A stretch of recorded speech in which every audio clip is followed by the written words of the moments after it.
प्रेम से बोलिए लक्ष्मी माता की जय।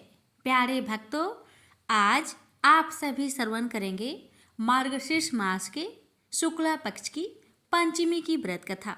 प्रेम से बोलिए जय श्री गणेश। एक बार राजा युधिष्ठिर जी श्री कृष्ण जी से पूछते हैं, भगवान, तीनों लोकों में लक्ष्मी दुर्लभ है, लेकिन व्रत, होम, तप, जप, नमस्कार आदि किस कर्म के करने से स्थिर लक्ष्मी प्राप्त होती है? भगवान, आप सब कुछ जानने वाले हैं, इसलिए कृपा कर इसका वर्णन करें। भगवान श्री कृष्ण कहते हैं, महाराज, कहा गया है कि प्राचीन काल में भृगु मुनि की ख्याति नामक स्त्री से लक्ष्मी जी का अभिभार्य हुआ है। भृगु जी ने विष्णु जी के साथ लक्ष्मी जी का विवाह कर दिया था।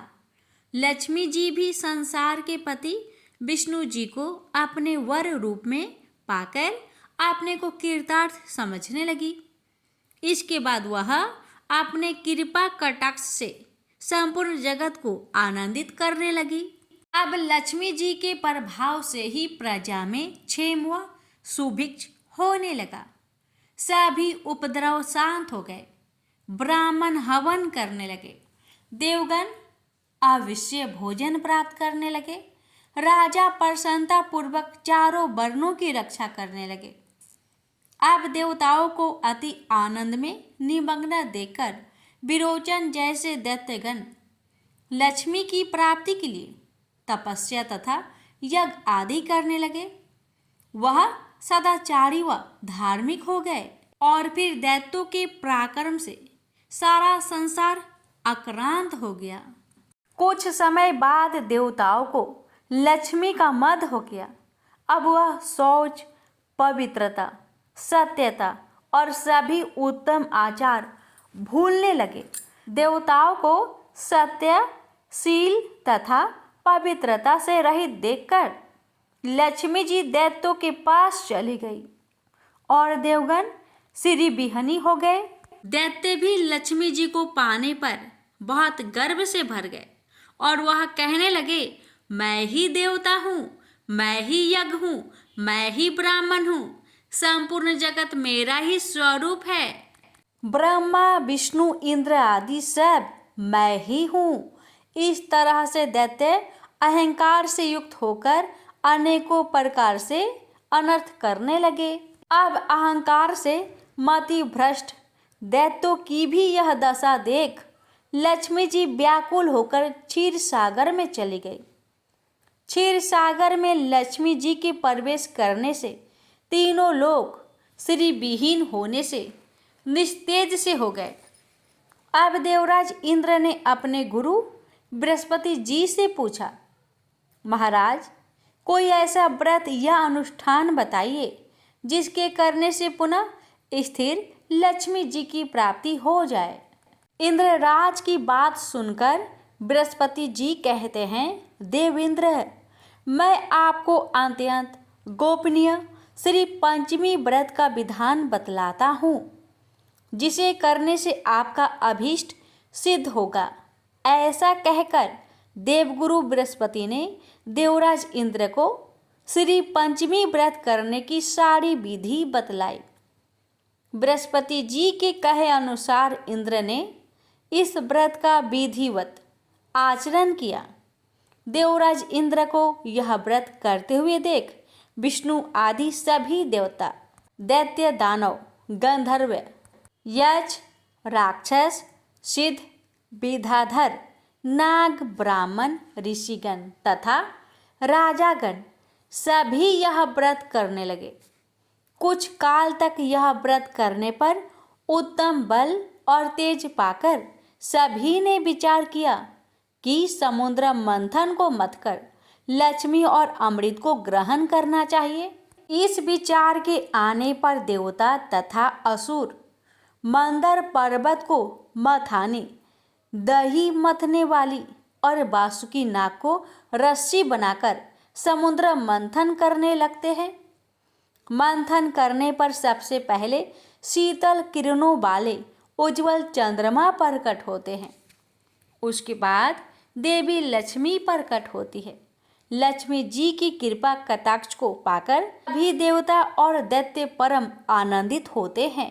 भगवान विष्णु ने इस श्री लक्ष्मी पंचमी का व्रत किया था, जिसके परिणाम से देवी लक्ष्मी ने भगवान विष्णु के वक्ष स्थल का आश्रय ग्रहण किया। इंद्र ने भी इस व्रत को किया था, जिससे उन्हें त्रिभुवन का राज्य प्राप्त हुआ, लेकिन दैत्यों ने तामस भाव से इस व्रत को किया था, इसलिए ऐश्वर्य पाकर भी वे ऐश्वर्यहीन हो जाते हैं। बृहस्पति जी कहते हैं, महाराज, इस प्रकार इस व्रत के प्रभाव से श्री विहीन संपूर्ण जगत फिर से श्रीयुक्त हो गया।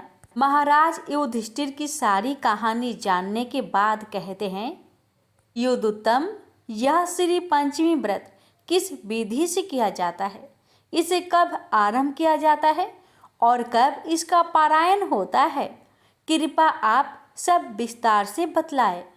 श्री लक्ष्मी व्रत करने की विधि। भगवान कृष्ण कहते हैं, महाराज, यह व्रत मार्गशीर्ष मगसर अथवा अगहन मास की शुक्ला पक्ष की पंचमी को किया जाता है। सुबह उठकर शौच आदि से निवृत्त हो स्नान करके इस व्रत के नियम को धारण किया जाता है। इस व्रत में नदी पर स्नान किया जाता है और यदि नदी ना हो तब घर पर ही स्वच्छ जल से स्नान करें।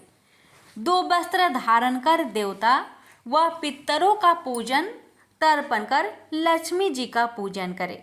लक्ष्मी जी की ऐसी मूर्ति अथवा चित्र लगाए जिसमें वह कमल पर विराजमान हो और उनके हाथ में भी कमल हो, आभूषणों से अलंकृत हो, जिन्हें 4 श्वेत हाथी स्वर्ण कलशों के जल से स्नान करा रहे हो। उपरोक्त प्रकार की भगवती लक्ष्मी की प्रतिमा अथवा चित्र की निम्नलिखित मंत्रों से पुष्पों द्वारा अंग पूजा करें। उपरोक्त मंत्रों से पैर से लेकर सिर तक पूजा करते हैं। प्रत्येक अंग की पूजा करते हुए अनेक प्रकार के अंकुरित धान्य व फल नैवेद्य के रूप में अर्पित करें।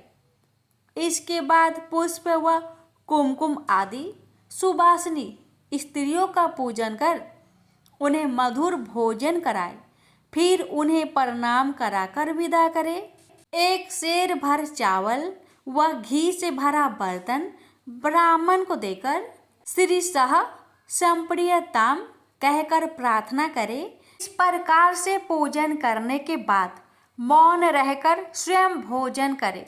प्रति माह यह व्रत करें और श्री लक्ष्मी, कमला, संपत, रमा, नारायणी, पद्मा, घृति, स्थिति, पुष्टि, रिद्धि तथा सिद्धि इन 12 नामों से क्रमशः 12 महीनों में भगवती लक्ष्मी की पूजा करके पूजन के अंत में प्रियताम का उच्चारण करें।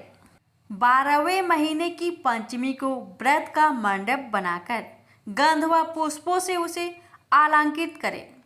उसके मध्य सैया पर उपकरणों सहित भगवती लक्ष्मी की मूर्ति स्थापित करें। 8 मोती, नेत्रपट, सपधान्य, खराऊ, जूते, छाता, अनेक प्रकार के पात्र और आसन वहां रखे। उसके बाद लक्ष्मी जी का पूजन करके वेद वेता और सदाचार ब्राह्मण को स्वत्वसा गौ सहित यह सारा सामान प्रदान करे। यथाशक्ति ब्राह्मणों को भोजन करा उन्हें दक्षिणा दे। अंत में भगवती लक्ष्मी से रिद्धि की कामना से निम्न प्रकार से प्रार्थना करे। हे देवी, आप क्षीर सागर के मंथन से प्रकट हुई हैं। भगवान विष्णु का वक्ष स्थल आपका अधिष्ठान है। आप सभी कामनाओं को प्रदान करने वाली हैं, अतः मुझे भी आप रिद्धि प्रदान करें। आपको नमस्कार है। जो भी इस विधि से श्री पंचमी का व्रत करता है वह अपने 21 कुलों के साथ लक्ष्मी लोक में निवास करता है। जो सौभाग्यवती स्त्री इस व्रत को करती है वह सौभाग्य, रूप, संतान, धन संपन्न होती है तथा पति को प्रिय होती है। लक्ष्मी जी के नाम इस प्रकार है: लक्ष्मी, श्री, कमला, विद्या, माता, विष्णु प्रिया, सती, पद्महस्ता, पद्माक्षी, पद्मा सुंदरी, भूतेश्वरी, नित्या, सत्या, सर्वगता, शुभा, विष्णु पत्नी, महादेवी, क्षीरोदतनया, क्षीर सागर की कन्या, रमा, अनंत लोक नाभि, अनंत लोकों की उत्पत्ति का केंद्र स्थल, भूलीला, सर्वसुख प्रदा, रुक्मिणी, सर्ववेदवती, सरस्वती, गौरी, शांति, स्वाहा, स्वाधा, रति, नारायण, वरारोहा, श्री विष्णु की सुंदर पत्नी तथा विष्णु नृत्यानुपायिनी जो सदा श्री विष्णु जी के समीप रहती है, जो प्रातः काल उठकर इस संपूर्ण नामों का पाठ करता है उसे अत्यधिक संपत्ति तथा विशुद्ध धन धान्य की प्राप्ति होती है। प्रेम से बोलिए लक्ष्मी माता की जय।